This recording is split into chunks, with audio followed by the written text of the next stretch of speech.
Hi campers, I hope you're well. So welcome to day 4 of my saxophone challenge. My name's Chris Smith and I'm literally just 4 days into learning to play the saxophone. This is my alto saxophone which I bought 4 days ago.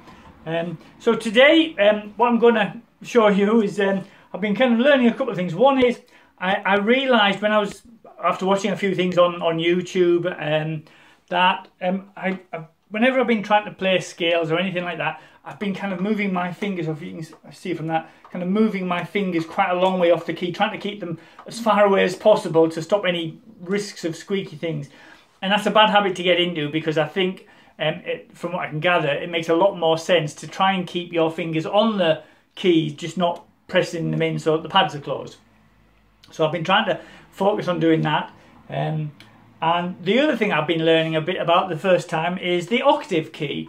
There's a lot of songs that I was looking at where you might use the normal C major scale, but then when you get above the C at the top of that scale and you want to go to say D, which is just the next note, it's quite a big jump. So I'm going to try and show you that anyway. So typical C, no, not a typical C, C on the C major scale, the top of the C major scale, I guess that's middle C maybe, should be something like this.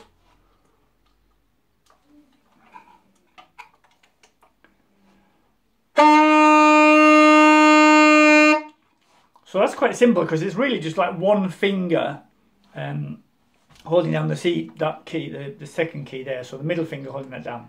Now to play the next note up, which is a D, you kind of have to press all the keys on with your left hand and with your right hand. So you kind of at the bottom here as well, you're holding those three down, which is your lower D, and then on the back there's a little octave key there, you can't see very well, yep. Now you've got to press that as well. So the next note up, hopefully this should be the D.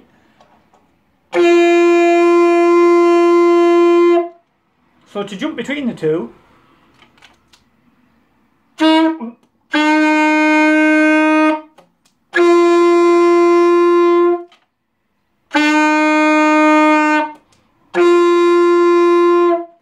which is only one note, there's quite a lot of finger differences I've noticed. So again, that keeping your fingers on the keys rather than kind of completely moving them off, feels like it's really going to help with that, because then you kind of don't have to find the keys with your fingers and work out which ones to press down at the same time.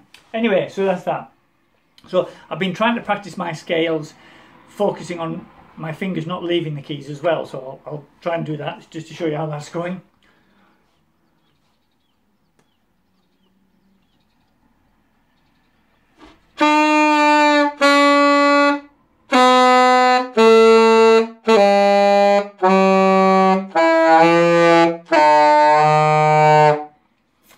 And back up again.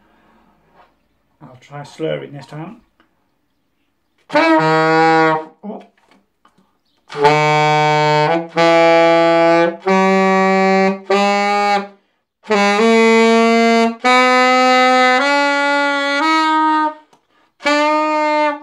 God, that was a mess. I was half slurring, half tonguing, and trying to focus on my fingers not leaving the keys as well. So I think it's just like anything, you're learning anything brand new, there's so much to learn, thinking about your embouchure, thinking about where your fingers are going on the keys, trying to work your way up the keys and up the scale as well. So the last thing I want to just show you today is my exercise 4. This is all my homework that I've got before my next lesson, which is on Tuesday. So where are we today? Saturday today. So I've got 3 more days before my next lesson. So I've been trying to do this exercise 4, so I'll run that one past you as well.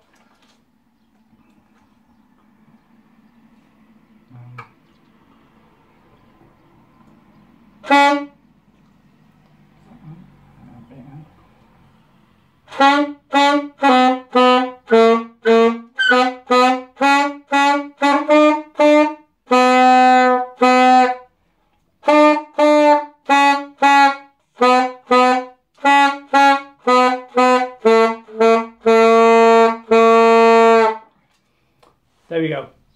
So that's where we are today. Thanks very much for joining me on my journey. The other exciting news for me, not necessarily for you, is I'm trying to learn my first song as well. So I'm not going to spoil it for you today. Give me a couple of days to just kind of get the first couple of bars together on that, without having to follow the music, and then I'll show you that. I hope you're enjoying this. It would be fantastic if you've got any comments, suggestions, advice. Put those just on the video on the YouTube below the video, or on Facebook, wherever you see this. I really appreciate all of your support, guys. Thank you. Bye till tomorrow.